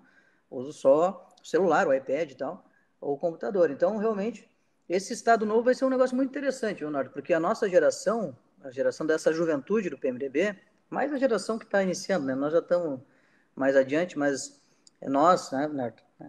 Está derrubando. Não é basicamente o seguinte: esses caras que estão chegando na política agora, na juventude do partido e tal, vão ver o Estado realmente 2.0 acontecer. Né? Aquilo que nós estávamos lutando, que o Sartori tanto lutou, que enfim, todo mundo lutou junto, e que tinha setores contrários e tal, não, os fatos vão atropelar esses setores agora. Não vai mais ter como segurar isso.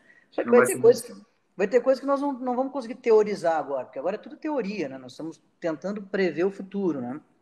Então, tem um outro livro, a pena que não está aqui na minha mesa, chamado O Futuro do Estado, do Delmo Dallari, que é um grande jurista brasileiro, e O Futuro do Estado vale a pena ler, né? Que isso, acho que ele escreveu faz uns 5, 6, talvez 10 anos atrás, mas tem edições novinhas aí na internet para vender, é bem baratinho o livro, um livro fininho, bom de ler, e ele teoriza, ele escreve as teorias do que é o futuro do Estado e o que é o mundo sem o Estado, né? Será que tem um mundo sem o Estado, né? Eu acho que não, acho que o Hobbes estava meio certo aí, que precisa ter alguém para regular a nossa vida em sociedade, mas basicamente, um dia nós já tivemos um mundo sem Estado, né? Milênios atrás. Milênios atrás, que o Estado começou a ser formado lá na antiguidade e tal, até chegar no Estado pré-moderno ali, que é aquela monarquia feudal ali, né? Até chegar no Estado moderno, que é um pouco antes ali do século XIX, e depois vem o Estado contemporâneo, como nós conhecemos no século XIX, século XX e XXI. Mas o que eu quero dizer com isso não é para contar a história do Estado, não, é só para mostrar que o Estado está sempre se desenvolvendo. Então o cara diz assim, isso é papo para boi dormir, o Estado não vai mudar. Não, o Estado sempre muda, o Estado está sempre mudando, porque como, voltando a Hobbes, dizia que o Estado é a junção de todos os homens e mulheres, né, todas as pessoas, quando o Estado, quando as pessoas mudam, o Estado tem que mudar também, porque ele é formado por elas, né? Não formado como Hobbes teorizou e desenhou, até tem alguns livros, eu estava aqui com o Leviatã aqui na minha mesa também, tenho capas de livro do Hobbes que é um monte de pessoas montando e daí elas formam um Leviatã, que é esse monstro marinho aí da mitologia que estava citado no Antigo Testamento, hebraica, né, que veio lá da mitologia grega e tal, mas basicamente é o seguinte, ele estava certo, né? Ele metaforicamente disse o seguinte, o que ele quis dizer? Olha, o Estado o que é o Estado? Somos nós, né? O Estado é a sociedade que legitima uma ficção jurídica que eu voto uma lei lá na Assembleia, tu vota na Câmara de Restinga, o que é essa lei? É um pedaço de papel, né? Aliás, agora nem pedaço de papel mais porque agora não tem mais diário oficial impresso no Rio Grande do Sul, graças ao governador Sartori, e é tudo online. Então são algumas linhas escritas na tela do computador ou do teu telefone. Isso é uma lei. E todas as pessoas daquela localidade são obrigadas a obedecê-la, sob pena de sofrer o uso da força que é monopólio do Estado. Nós autorizamos o Estado a ter o monopólio da força contra nós mesmos, quando nós não seguimos as regras que o Estado estabelece. Então, o Estado é formado por todos nós, né? E na medida em que nós mudamos, o Estado vai ter que mudar, né? Eu não sei exatamente como vai ser isso. Acho que tem 3 hipóteses aí que eu apresento para reflexão. A minha hipótese predileta é o Estado centrista, né?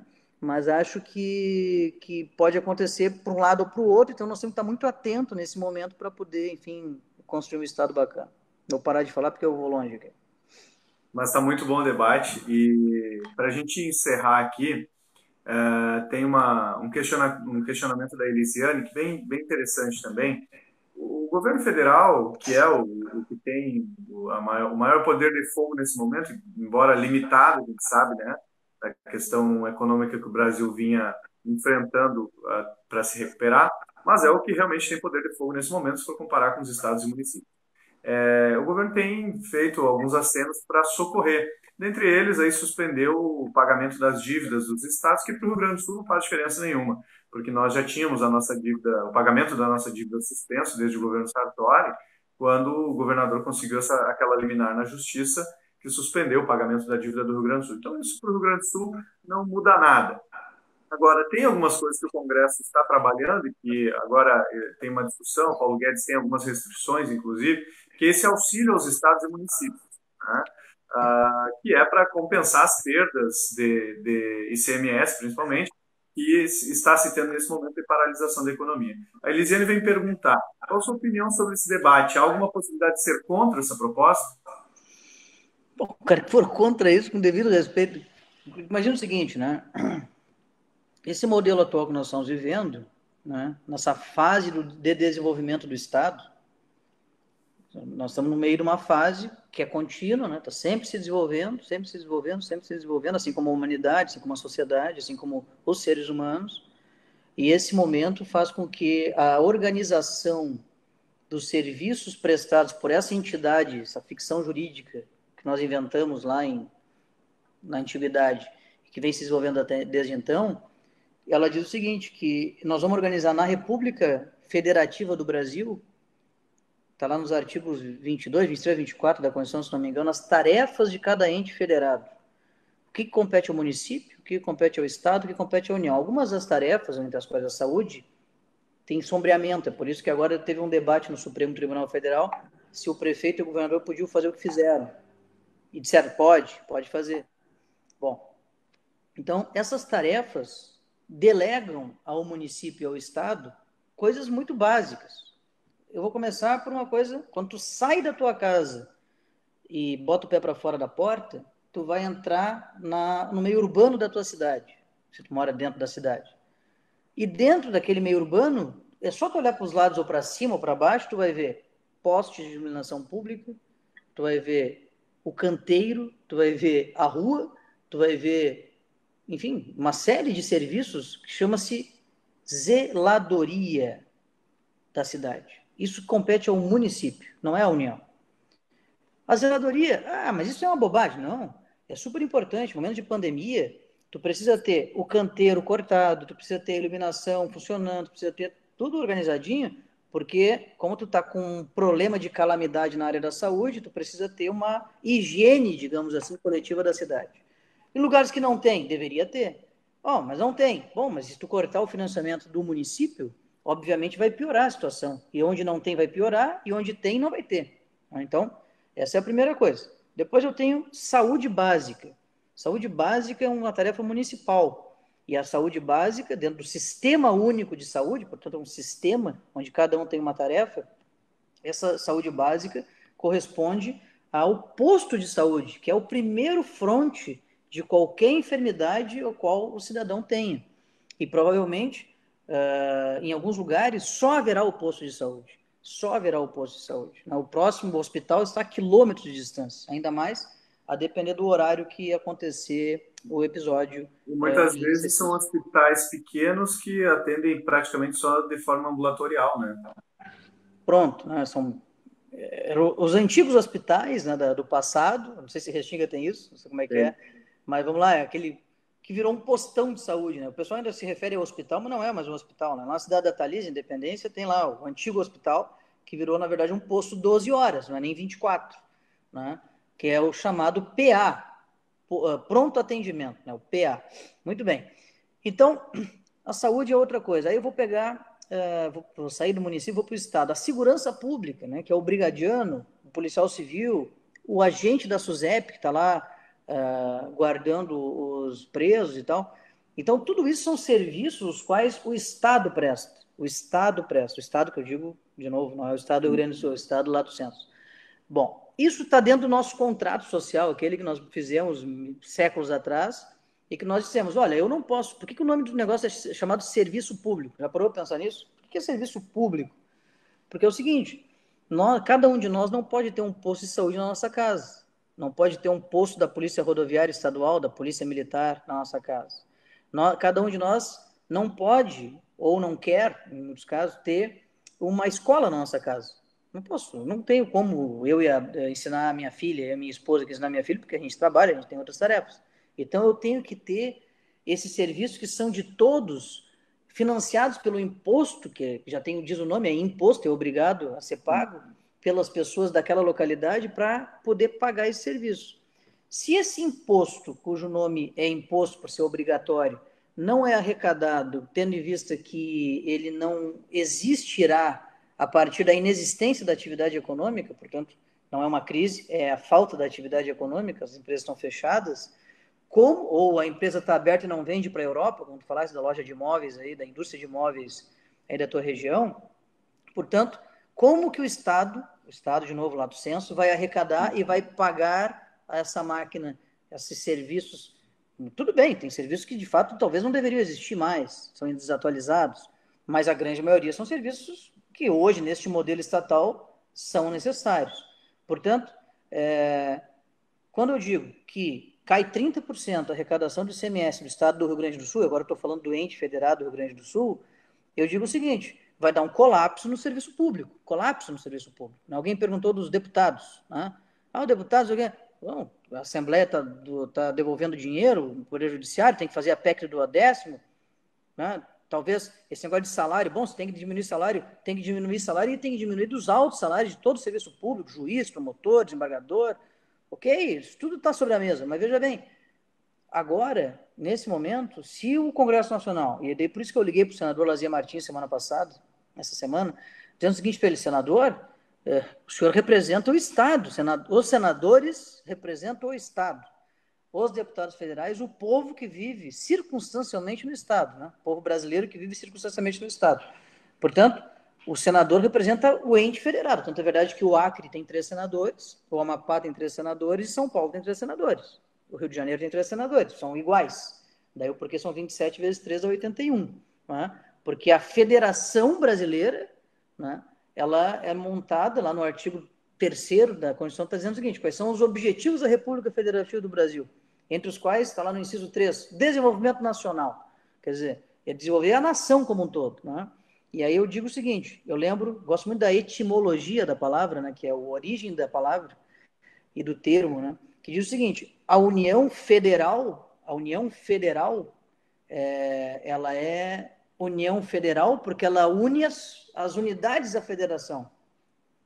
Ela não é o governo nacional, como é o caso da Argentina, né? Sim. O governo nacional tem um outro modelo federativo na Argentina, às vezes tu tem uma confederação, não.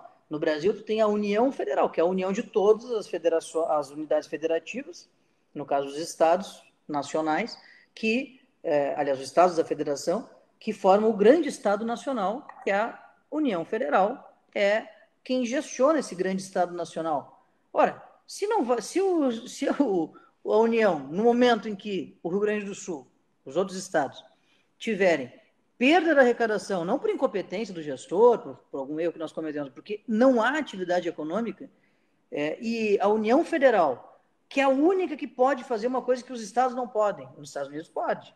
Nos Estados Unidos da América, o Tennessee, o Wisconsin, o Washington, o estado de Nova York, o estado da Flórida, etc. e tal, podem emitir títulos à dívida e podem se endividar no mercado. Eu emito um título, boto no mercado e vendo o título para quem quiser comprar. Sim. Os estados brasileiros não podem fazer isso. Eu sou favorável que não possa, porque o dia que pode deu uma confusão desgraçada aqui no país, né? Bom, então, quem é que pode emitir títulos à dívida? Ou seja, criar dinheiro, imprimir dinheiro, que nem disse o Meirelles, né? Dinheiro hoje não se imprime mais na Casa da Moeda também, né? Dinheiro contábil, eletrônico, né? Mas, basicamente, é a União. Somente ela pode fazer. Não existe como outro jeito. Não tem como. Nós não temos uma Casa da Moeda aqui no Rio Grande do Sul, nós não temos, enfim, uma possibilidade de emitir títulos à dívida.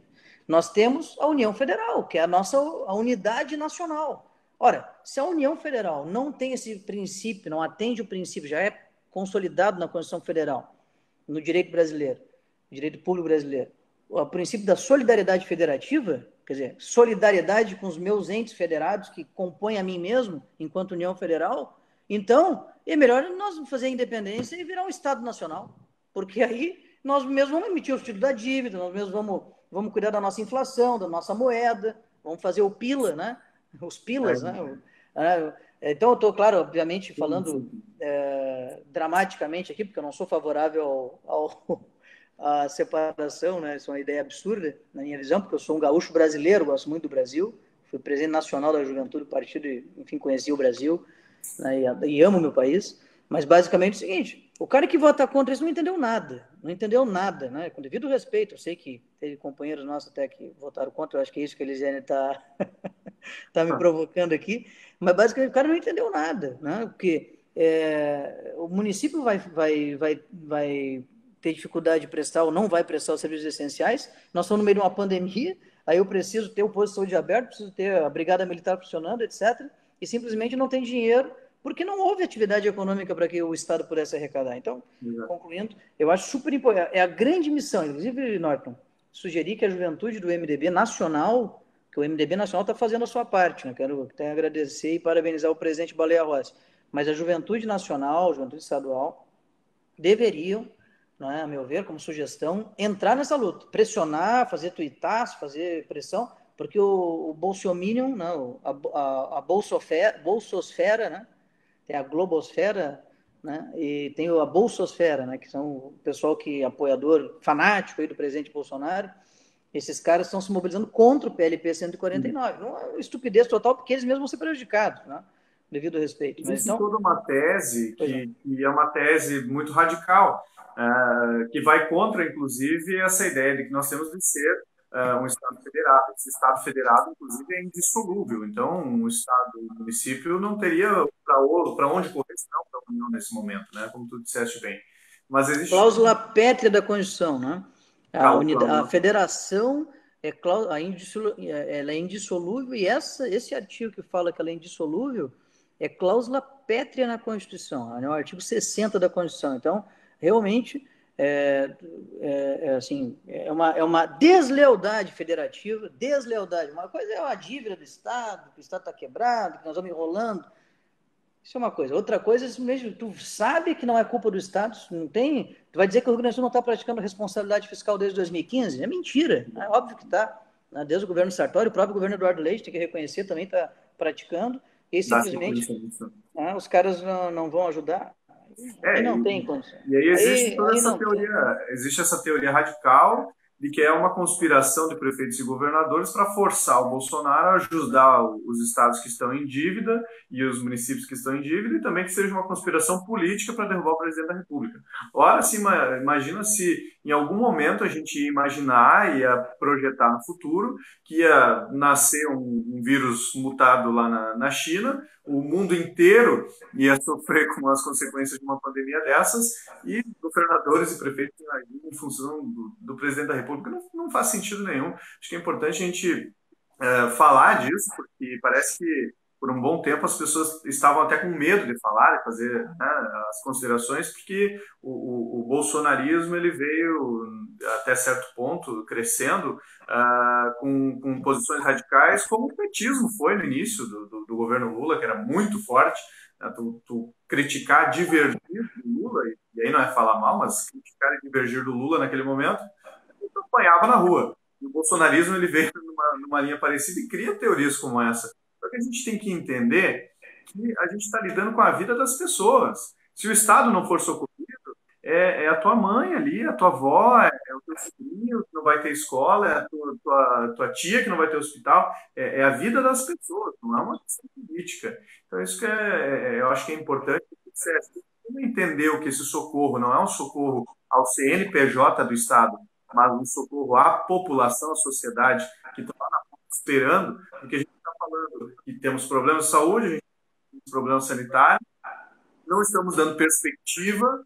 Até o momento só se fala dos problemas, muito pouco se fala em perspectiva, e eu acho que isso foi interessante, porque tu colocou algumas considerações importantíssimas aqui do que vem pela frente. Isso é importante para nós nesse momento, falar do que vem pela frente. Então, e esse Estado não vai socorrer esse cidadão que está lá sem perspectiva, que está lá sem o acesso ao serviço de saúde, que está lá sem uma renda no momento. Não tem como não socorrer. E se não socorrer o cidadão e o próprio município e o próprio Estado, é uma falência múltipla dos órgãos, né? Então, acho que é uma coisa muito lógica, muito óbvia, e a gente tem que abandonar o discurso do radicalismo nesse momento. Eu até publiquei hoje de manhã um vídeo que eu recebi do nosso amigo Beto Albuquerque, que me mandou pelo WhatsApp, que eu achei fantástico. Que é, nesse momento, a gente não tem que julgar o empresário que está desesperado por abrir as portas, a gente não tem que julgar o profissional de saúde que está pedindo, pelo amor de Deus, para as pessoas ficarem em casa, a gente não tem que ser radical, a gente tem que ter empatia, porque está todo mundo desesperado, está todo mundo com medo, ninguém está preparado para perder o da família, assim como ninguém está preparado para perder o fundo de renda nesse momento. Então, isso, da solidariedade entre os entes federativos, ela é um reflexo da solidariedade que a gente tem que ter entre as pessoas nesse momento também. Isso é uma coisa óbvia, uma coisa lógica, né, que a gente tem que aplicar nas relações institucionais. Deputado, eu vou te agradecer, vou deixar de fazer as suas considerações finais e, em seguida, a gente encerra a nossa transmissão. Ela foi muito produtiva, quero te agradecer muito, porque tu tem, com certeza, um conhecimento vasto, conhecimento amplo, tem um intelecto privilegiado, e eu fico muito feliz de poder trocar uma conversa, bater um papo contigo aqui, e os nossos amigos estarem acompanhando e também influenciando nesse bate-papo, porque a gente precisa conversar, não só sobre o que está acontecendo, mas sobre o que vem pela frente. Então, muito obrigado, vou deixar todas as considerações finais. Não, eu que quero agradecer, né? Foi um belo bate-papo. O bom da live da Juventude do PMDB é que a gente pode beber no meio da live, né? Com certeza. Eu faço umas webconferências, não dá, né? Os caras vão ficar apavorados, né? Então, não. Mas brincadeiras à parte, fiquei muito feliz aí também com o conteúdo. Eu acho que foi um bom debate, né? Eu fico à disposição. Esse debate aí dá para fazer uma série de webconferências, né? Com outras pessoas também. Acho que vale a pena chamar outras pessoas, em especial da academia, né? Que hoje o MDB tem que participar mais da academia, né? Eu acho que isso é uma coisa sine qua non, né? Na questão aí da formação política de qualidade. A gente não... Quer dizer, esses dias eu compartilhei um artigo que estava no Nexo, né? Que é aquele jornal online, de muita qualidade, e ele diz o seguinte: qual é a diferença entre opinião e ciência? Porra, tu lê aquilo, tu fica... Vale a pena procurar na internet. Até um gaúcho aqui, um professor da Universidade, do Instituto Federal, aqui de Bento Gonçalves, que escreveu. E o que é opinião, que todo mundo pode ter, tudo bem, não tem nenhum problema. E o que é ciência? O que é ciência, né? E por que tu tem que respeitar um pouco a ciência, né? Por que tu tem... Um pouco, não muito, né? Por que tu tem que respeitar a ciência? E a ciência ela é produzida na academia, né? Então, eu acho que tem que trazer acadêmicos aí para a gente debater, para a gurizada aí, né, ter um pouco de ciência política, de economia política, de sociologia, enfim, né, ninguém sabe tudo, todo mundo pode ensinar alguma coisa a outra pessoa, e eu fico muito feliz de ter contribuído, espero que o pessoal tenha gostado, né?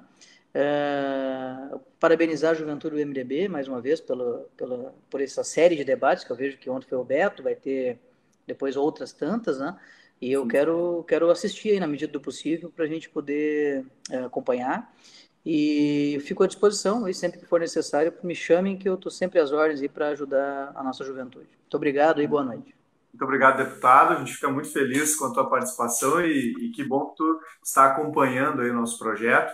Quero já anunciar no próximo sábado, às 16 horas, terceira edição do programa Ponto de Equilíbrio, no centro da discussão. Nós vamos ter a participação do empresário... Perdão, caiu aqui. Caiu o quê? Nós estamos te ouvindo. Oi. Estamos te ouvindo. Voltou.